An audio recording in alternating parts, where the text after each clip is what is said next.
ক্ষমতায় আওয়ামী লীগ সরকার। ঢাকার বিশেষ জজ আদালত ৩-এ বিচার চলছিল বিএনপি নেতা তারেক রহমানের বিরুদ্ধে বিদেশে অর্থ পাচার সংক্রান্ত কথিত দুর্নীতি মামলার। রায় ঘোষণার আগে নানা নাটকীয় ঘটনা।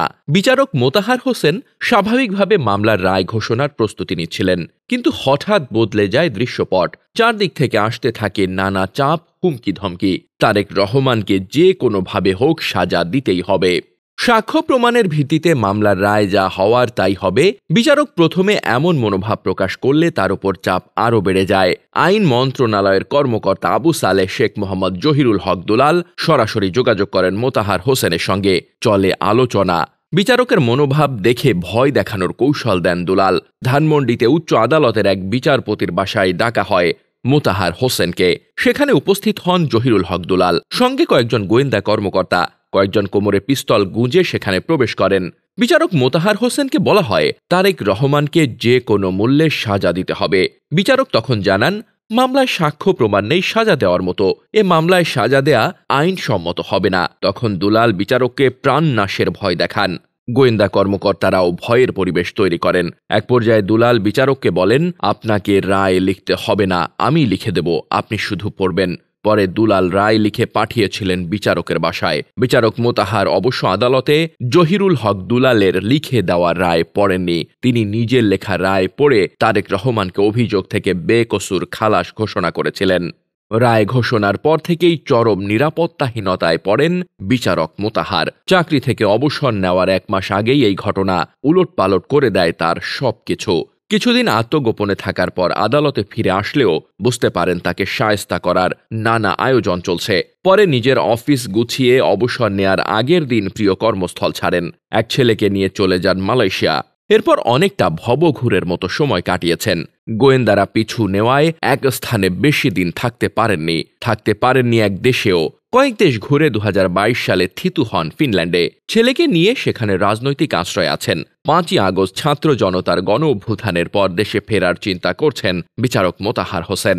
হোয়াটসঅ্যাপে আলাপে তিনি জানিয়েছেন, রায় দেয়ার আগে পরের দুর্বিষহ পরিস্থিতি।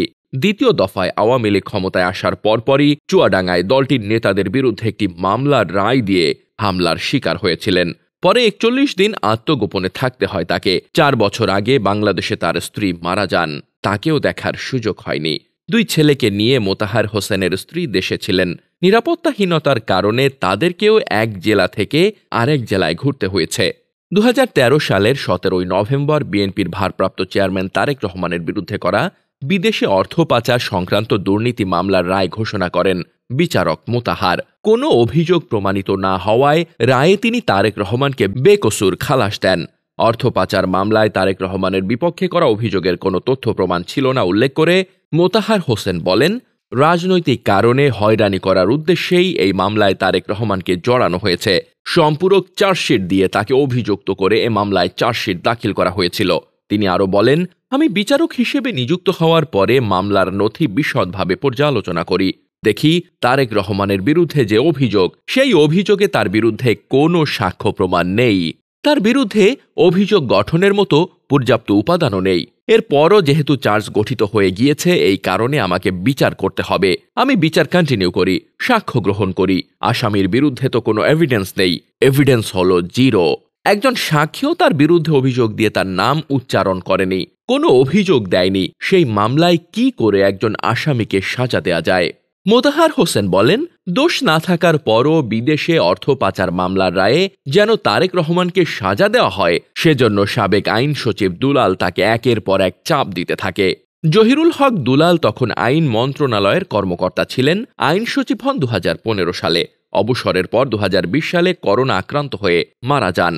দফায় দফায় আমাকে তৎকালীন আইন প্রতিমন্ত্রী কামরুল ইসলামকে দিয়ে চাপ দিতে থাকেন।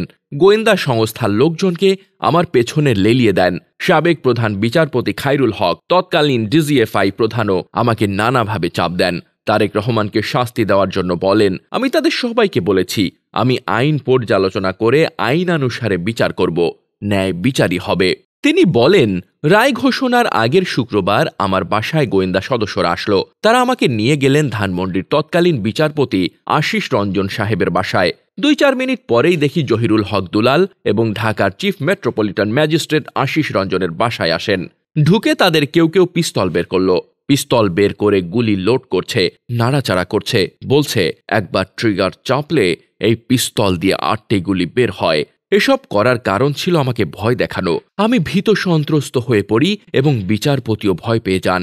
দুলাল বারবার বলতে থাকেন, মামলায় শাস্তি না দিলে, এই মামলায় জেল না দিলে, তারেক রহমানকে খালাস দিলে কেউ নিস্তার পাবেন না।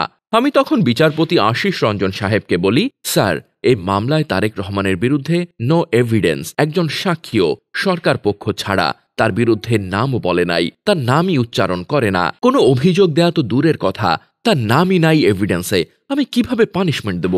আমি বললাম আমি এ রায় লিখতে পারবো না। তখন দুলাল জাস্টিস আশিস রঞ্জন সাহেবকে বললেন, স্যার, কি করা যায়?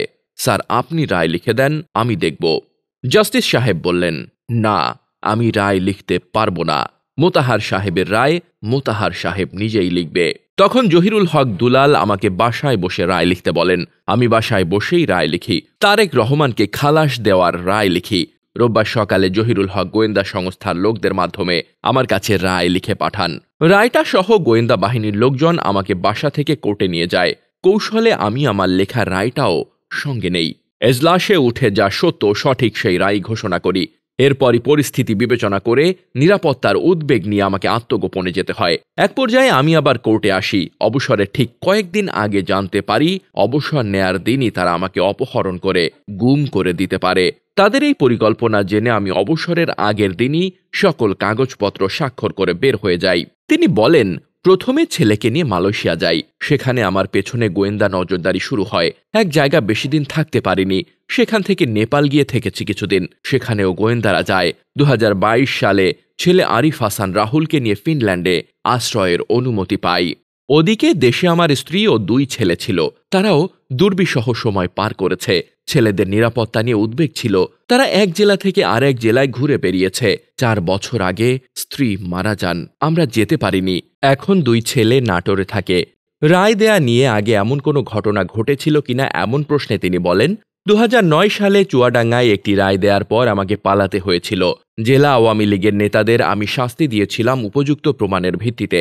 তারপর আদালতে হামলা হয়, আমার চেম্বারে গুলি করা হয়।